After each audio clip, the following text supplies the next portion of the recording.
Lembro-me principalmente de todos os sonhos que tive desde os 2 aos 3 anos de idade. Nenhum deles era ótimo, na verdade eram sempre repetitivos.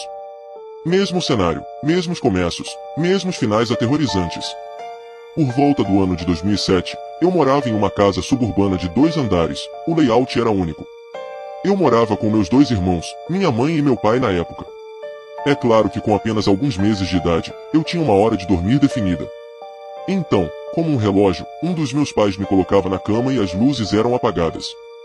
Quieto e sozinho, eu apenas olhava para o teto por alguns minutos, esperando que minhas pálpebras finalmente se fechassem. Os sonhos sempre se passavam na minha casa, a iluminação em todos os cômodos era fraca, fria e completamente silenciosa. Como se ninguém morasse ali comigo, ou como se eu tivesse sido abandonado. Minha energia sempre parecia tão baixa, como se eu ainda estivesse cansada, embora estivesse consciente de que estava dormindo. Eu sabia. Eu estava dormindo. Nos sonhos, minhas pálpebras simplesmente se abriam abruptamente. Eu estaria em uma parte aleatória da minha casa, mas desta vez era a minha sala de estar no andar de baixo. Havia móveis velhos incrustados em lugares aleatórios desta sala, não como os que eu já vi em minha casa antes. Mas sabendo como é o sonho, sabia que tinha que ir até lá para conferir. O tempo passava tão devagar até que eu ouvi essa música suave tocando em outro cômodo da casa. A música era quase idêntica a uma canção de ninar de bebê. Quando começa, posso ouvir levemente seus membros crocantes começarem a virar os cantos da minha casa. É quando sei correr ou se esconder. Como minha energia estava extremamente lenta, correr nem sempre era a opção mais fácil. Eu tentei o meu melhor para chegar ao sofá para me esconder atrás dele, isso foi até que eu senti.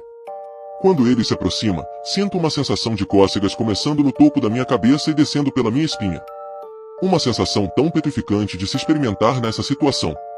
Sozinho com movimentos lentos, ar frio e viciado fluindo por toda a minha casa e com medo. Cada e toda vez por estar ciente do que acontecerá a seguir. Eu senti, o sentimento quase me deixou paralisado, como se eu não pudesse me mover tudo mais, como se algo, alguém, estivesse me puxando cada vez mais para longe do meu corpo. Assim que me sentisse extremamente longe da minha realidade, obteria este lançamento. E me sacudir do meu sono.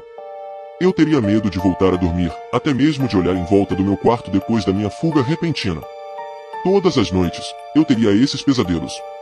A energia daquela entidade naqueles sonhos era masculina, nunca ouvi, mas apenas sabia. Eu sabia o nome dele, mas ele nunca me disse. Eu conhecia esse homem, tudo sobre ele, desde sua aparência até sua voz, até os sons que ele fazia descendo pelas paredes finas de minha casa tentando chegar até mim. Quando cheguei à idade adequada para falar, constantemente mencionava como isso estava acontecendo, embora meus pais não acreditassem em mim. Não os culpo agora, pois eu era extremamente jovem. Foi apenas a sua imaginação. Lembro-me de um dia na mesma sala de estar do andar de baixo, meus irmãos estavam procurando canais para assistir a algo novo. Eu estava sentado no meio do nosso sofá em forma de L e meus 2 irmãos estavam parados na minha frente. Apareceu uma prévia do filme Bicho-Papão 2 de 2007, mas na época eu não estava prestando atenção na travessa. Mas quando ouvi aquele nome Bicho-Papão sair da boca do meu irmão, tive a mesma sensação de choque que tenho tido em meus pesadelos. Eu não podia acreditar no que ele tinha acabado de dizer. Eu perguntei a ele, o que você disse? O que? Ele respondeu. Qual era mesmo o nome? Bicho-Papão, era isso. A coisa que tem me perseguido, me torturado sem parar, me deixando com esse trauma sensacional. Esse era o nome dele. Você o conhece? Seguiu sua pergunta. É um filme, ele disse enquanto olhava para mim como se eu estivesse louco. Os sonhos acabariam parando conforme eu crescia e experimentava coisas novas. Mas eu sabia que não era louco, porque isso aconteceu em 2007, estamos em 2023 e às vezes ainda sinto aquela sensação de cócegas começando no topo da minha cabeça e descendo pela minha espinha nos meus sonhos, mesmo os bons. Não sei se ele vai voltar, mas agora não me preocupo em esperar para saber. Até hoje não vi os filmes do Bicho-Papão e não pretendo assistir nenhum deles.